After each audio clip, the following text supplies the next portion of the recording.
Par exemple, ça peut représenter, si on part sur 800 000 tonnes recyclées, valorisées, je dirais qu'il y en a peut-être le quart qui est envoyé en valorisation énergétique, donc peut-être un 200-250 000 tonnes. C'est sûr qu'il y a des matières qui peuvent juste aller au recyclage parce qu'elles ne brûlent pas.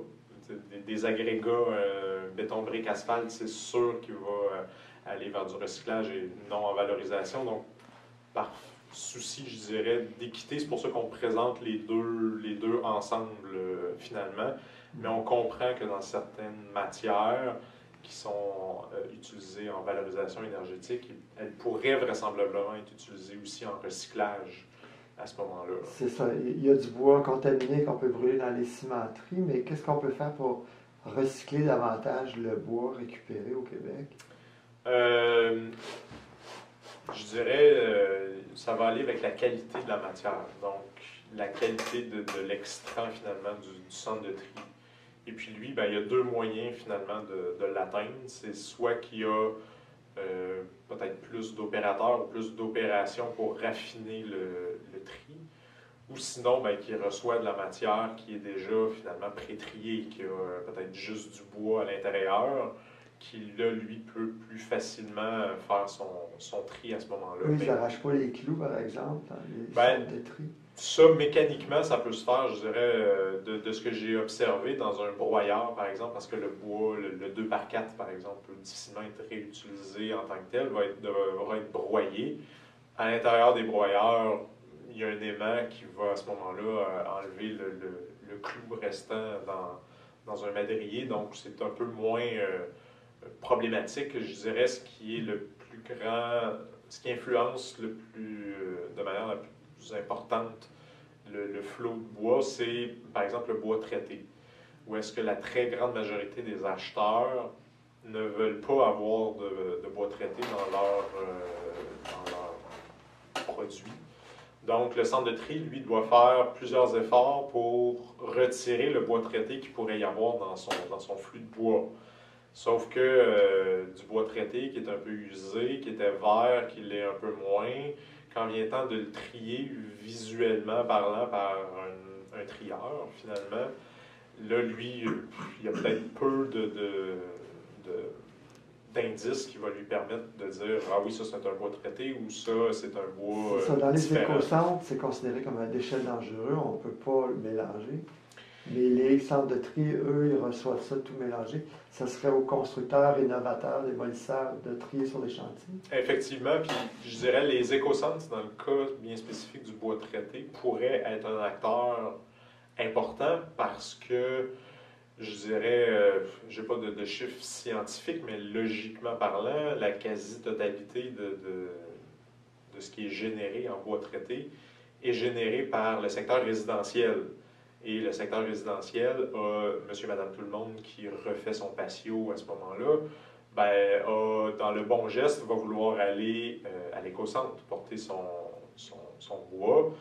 Mais il y a peut-être d'anciennes mentalités où quand la personne va se présenter avec sa remorque, avec ses résidus de patio, va se faire poser la question, est-ce que c'est du bois peint? Et la personne va répondre non. Alors, on va l'envoyer dans le conteneur de bois finalement. Et là, le centre de tri, quand lui va lui demander c'est quoi les questions que vous posez à l'entrée, ben ah oui, si c'est du bois peint ou non, ben finalement, lui, il va peut-être prendre le beau conteneur de bois qui va avoir du 2x4 vierge ou d'autres matériaux, mais qui contient du bois traité. Il ne prendra peut-être pas de chance, puis il va... Donc, vous me dites que les employés des écocentres régionaux, municipaux, des MRC, ne sont pas nécessairement tous au courant que c'est un déchet dangereux. Effectivement, c'est pas toujours... On va pas poser la question aux citoyens. Il y a dans toutes les municipalités, leur manière de faire, les questionnaires à l'entrée ne sont pas malheureusement uniformes. Donc, ça peut être effectivement un problème de séparation. Puis d'un autre côté, après ça, il y a d'autres écocentres qui vont dire on n'a pas beaucoup de place. On ne peut pas mettre un conteneur supplémentaire qui va être dédié uniquement pour ça. Donc, il y a plusieurs... il n'y a pas de solution. Il y a beaucoup d'éducation à faire. Beaucoup d'éducation et il n'y a pas de solution, je dirais, unique qui pourra être appliquée à tous. Ah. Je pense que ce sera un... Moi, je pensais que c'était un acquis parce que j'ai écrit là-dessus dans la presse, dans ma revue, comme quoi c'est un bois traité à l'arsenic et au chrome pentavalent, qui est le chrome d'Erin Brockovich. C'est très toxique. Donc, je pensais que les villes filtraient ça. Ben, pas tous. Pas tous les écocentres. C'est pas tous les écocentres qui vont faire cette distinction-là. OK. En effet, puis même, c'est ça, une fois qu'il peut être mélangé à l'intérieur d'un autre conteneur, c'est là que le centre de tri peut limiter son risque, puis va l'envoyer peut-être directement avec ses rejets, plutôt que de risquer de contaminer son flux de bois pour se faire dire par son client. Et donc, on va l'envoyer à l'enfouissement, le centre de tri l'envoie à l'enfouissement. Puis c'est un déchet dangereux qui ne devrait pas être enfoui, c'est ça? Il faut que ça soit brûlé, le bois traité. Non, il est encore assimilé à du... je pense qu'il est encore assimilé aux résidus de construction.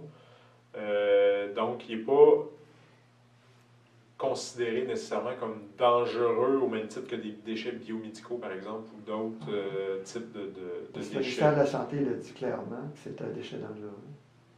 Mais pas au niveau... Je ne pense pas que ce soit au niveau de la loi des matières résiduelles en tant que tel. Il y a peut-être effectivement je suis pas un spécialiste de loi, mais c'est possible qu'il y ait... je ne serais pas nécessairement surpris s'il y avait un petit écart de perception ou d'interprétation entre les différents organismes. Je vais poursuivre cette discussion-là avec eux. Au niveau du gypse et du bardeau d'asphalte, vous dites que ça a été identifié comme des matériaux prioritaires à recycler, mais que l'étude du ministère de l'Environnement a conclu que ce n'était pas prioritaire pour eux à court terme. Pourquoi?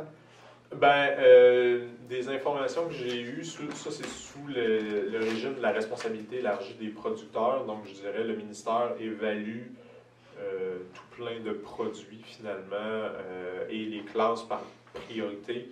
Donc, il y a la priorité 1 puis la priorité 2.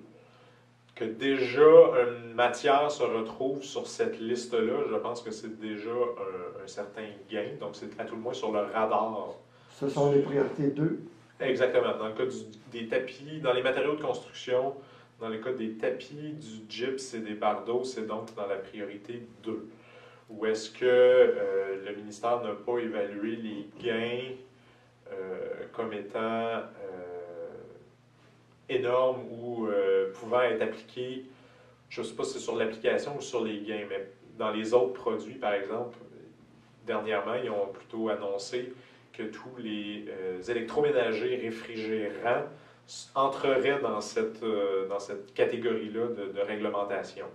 Donc, est-ce que entre le bardeau et les frigos cuisinières, congélateurs et autres, lequel est le plus problématique, urgent ou autre?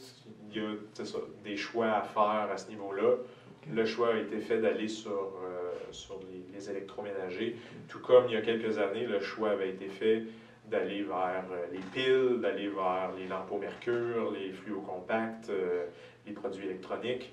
Donc, c'est effectivement une question de choix qui se fait à ce moment-là. On peut poser la même question sur le fluorescent. Est-ce que tous les éco-centres, tous les employés sont conscients que c'est un déchet dangereux avec du mercure? Je dirais de plus en plus, ce qui est ce qu'on entrevoit comme problématique ou comme ce qui est venu à mes oreilles, en tout cas sur certains problèmes au niveau de la récupération des néons notamment, c'est que un électricien ou un ICI, si je peux dire, qui va en récupérer beaucoup, qui va en changer beaucoup, qui va en mettre beaucoup de côté finalement, lui se retrouve à être un peu coincé parce que souvent les entrepreneurs ne sont pas admis dans les écocentres.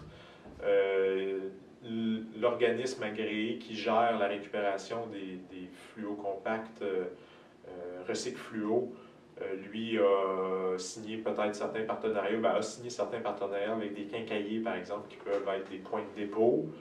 Mais encore une fois, c'est certains types de néons. On arrive avec 2-3 de monsieur, madame, tout le monde qui en a changé dans son sous-sol et non pas peut-être l'électricien qui vient de faire un étage au grand complet d'un édifice. C'est pas aller chez Honda ou BMR.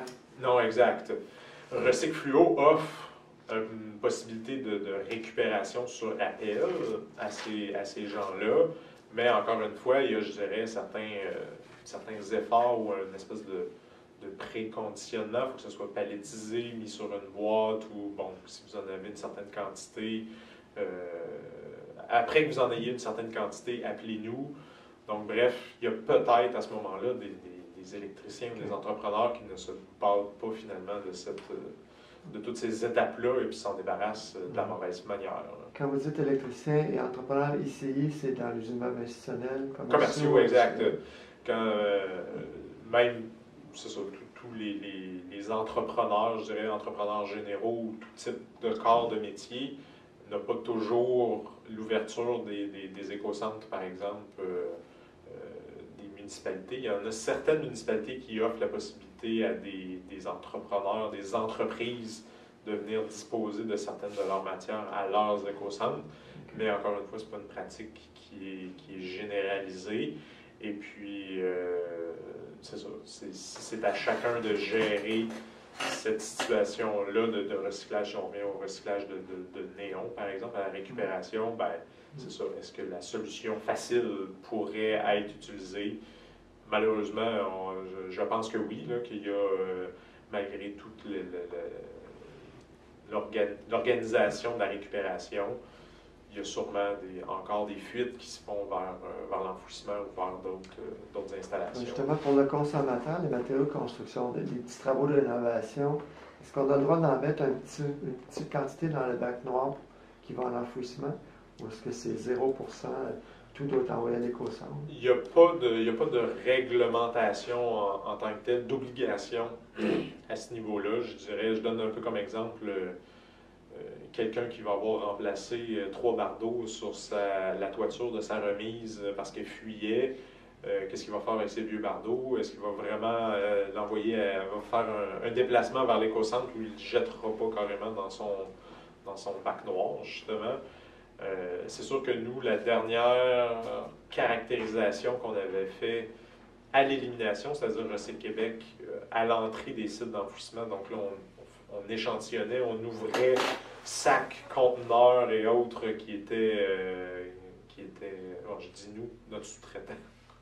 Et là, il y avait une caractérisation qui se faisait justement, et il y avait effectivement des matériaux de construction qui étaient jetés, qui venaient soit des citoyens, qui venaient soit des entrepreneurs commerciaux, ou comme j'ai mentionné dans ma présentation, qui proviennent carrément d'un chantier. Donc, c'est possible qu'un conteneur de collecte de résidus de construction d'un chantier passe tout droit du centre de tri pour s'en aller directement à l'élimination. Donc, on comprend que on sait qu'il y a un certain gisement qui est dans les déchets, effectivement. Non, il n'y a pas de réglementation qui empêche cette situation-là. Sinon que le ministère avait annoncé dans son dernier plan d'action le bannissement de l'enfouissement du papier, du carton et du bois pour des années qui sont malheureusement déjà passées. Donc ça n'a pas été mis en vigueur. Ça n'a pas été mis en vigueur. Le papier-carton, officiellement, dans le plan d'action 2011-2015, le plan d'action prévoyait le bannissement du papier-carton pour 2013, le bois en 2014 et la matière organique en 2020. Donc, aujourd'hui, en 2017, le règlement officiellement n'a pas été modifié.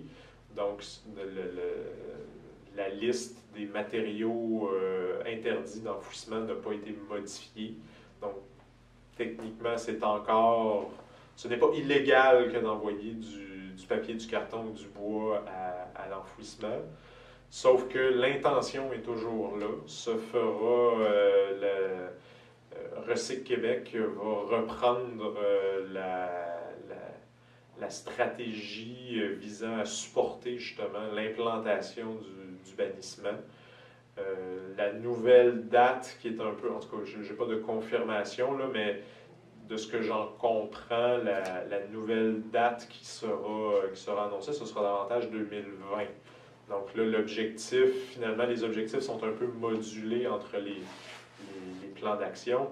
C'est-à-dire que là, l'objectif sera de bannir de l'enfouissement environ 60% de la matière organique et là, d'inclure le papier carton et le bois pour 2020. Mais là, il y aura des actions préliminaires qui seront prises pour en détourner ce qui est encore enfoui.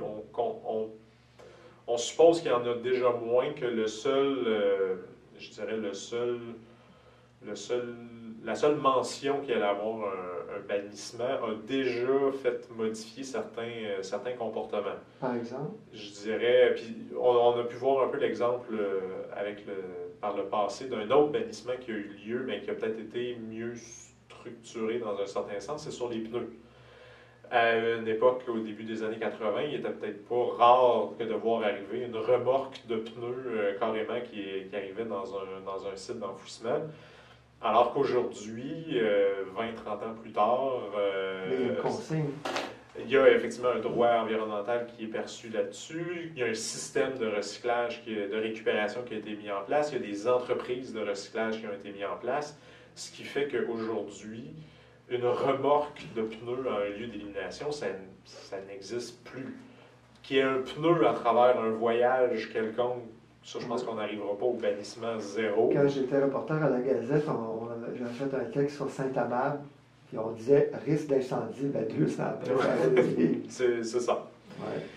Donc, même. Ça a stimulé Ça a stimulé parce que, du même principe, on pouvait voir dans les années 90, dans les débuts des années 2000, des remorques complètes de palettes de bois qui pouvaient être envoyées à l'élimination à ce moment-là. Puis aujourd'hui, en tout cas des échos que j'ai, cette pratique-là n'est plus en place. C'est plutôt rare que de voir arriver une remorque de palettes de bois qui est envoyée à l'enfouissement parce qu'il y a des marchés qui se sont... Mais quand on rapporte des déchets, c'est juste le métal où on peut obtenir de l'argent en apportant? La personne qui achète les matières résiduelles? Du bois, oui. De plus en plus, un centre de tri, par exemple, de matériaux de construction, s'il a une qualité acceptable, peut être payé pour le bois qui est le citoyen aussi? Le citoyen, on n'est pas rendu là. L'entrepreneur qui rapporte beaucoup. Oui. Okay. Je dirais que c'est la matière. Je dirais dans l'ordre, il y a effectivement les métaux pour lesquels il y a une valeur. Le bois a aussi une valeur. Pour les autres matières dont je parlais un peu plus tôt, le bardeau, le gyps... Les batteries au plomb, c'est récupéré à 100% et les gens paient pour ça aussi, les recycleurs. Les vendeurs de batteries. Je ne connais pas beaucoup cet aspect-là, mais c'est possible qu'il y ait une certaine valeur pour ça. Les gens qui sont dans le solaire nous disent ça. Je dirais c'est ça. Il y a soit des matières pour lesquelles on peut vendre, donc on a un revenu qui est tiré de ça. Il y a des matières qui sont souvent disposées peut-être à zéro, finalement, donc qui peuvent s'échanger gratuitement dans un certain sens où le récupérateur, le recycleur, lui, va pouvoir en faire un produit à valeur ajoutée pour faire son profit, finalement. Mais il y a des matières pour lesquelles les centres de tri devront encore payer pour se débarrasser, même si c'est pour envoyer au recyclage ou en valorisation. C'est souvent, ces entreprises-là se modulent, si je peux dire, avec le tarif à l'enfouissement. Donc, eux vont vont dire, par exemple, si c'est dans une certaine région, l'enfouissement est à 100 $ la tonne, ben, ce recycleur-là va peut-être dire, ben, regarde, si tu me donnes 20 $ la tonne, je vais prendre ton matériel, je vais trouver de quoi faire avec ça. Donc, pour un centre de tri, entre payer 100 $ et payer 20 $. C'est une panne? C'est une panne ou c'est... Ben, je m'en allais dire... C'est long, un peu. Non, je m'en allais dire que dans 5 à 10 minutes, il y a l'autre conférence, l'autre conférencier qui va venir. C'était la pause, hein? OK. Je veux juste savoir pour Non, ben tout est beau, il n'y a rien de plugué dans le mur. C'est sauf les lumières. Merci. Je voulais juste compléter sur le bardeau d'asphalte. C'est quoi le désavantage de l'enfouir? C'est un risque de contamination des nappes phréatiques? C'est sûr qu'il y a un certain niveau de HAP, par exemple. Hydrocarbures aromatiques polycycliques. Exact, qui pourrait se retrouver, mais d'un autre côté... Dans l'eau ou dans l'air? C'est plutôt dans l'eau. Le ministère de l'Environnement nous parle davantage de risques au niveau de la percolation, finalement, de ce tas-là. Mais d'un autre côté, si on regarde ça froidement parlant, ce bardeau-là a déjà passé 20-25 ans sur une toiture, donc qui a été exposé à de la pluie. Donc peut-être qu'il y a déjà une bonne fraction finalement de ces... On n'a pas ces chiffres-là. On n'a pas ces chiffres-là, ces caractérisations-là. On peut supposer qu'il y en a déjà une partie durant la vie utile qui a été... Est-ce que c'est votre principale inquiétude par rapport à l'enfouissement du bardeau d'asphalte, les HAP? Ben, nous, la préoccupation qu'on a, c'est que ça devrait aller ailleurs. Ça ne devrait pas être une matière qui est enfouie, considérant soit son potentiel énergétique ou là, maintenant son utilisation autorisée dans les mélanges d'asphalte. On a, froidement parlant ou théoriquement parlant... Ça, même s'il y a de la fibre de verre, on peut faire de l'asphalte. Ben là, c'est l'autre problème. C'est justement le fait d'avoir de la fibre de verre le limite maintenant le potentiel, le débouché de recyclage. Même en asphalte recyclé, c'est pas bon avec la fibre de verre? Exact. Le ministère des Transports n'a pas fait son test avec du bardeau en fibre de verre, alors ne reconnaît pas cette... OK, on ne sait pas si ça fait une mauvaise asphalte recyclé. Exact, on ne le sait pas. Okay. La meilleure réponse, effectivement, c'est on ne le sait pas. Il n'y a personne qui a étudié cette situation-là. OK. Pour le gyps... Je vais sortir. C'est fini. Oui, je vais aller voir l'autre conférencier devrait arriver dans 5 minutes. OK. Et pour le gyps, est-ce que le ministère a encore dit on prévoit l'interdire ou est-ce que c'est les centres de tri qui veulent le refuser, vous disiez?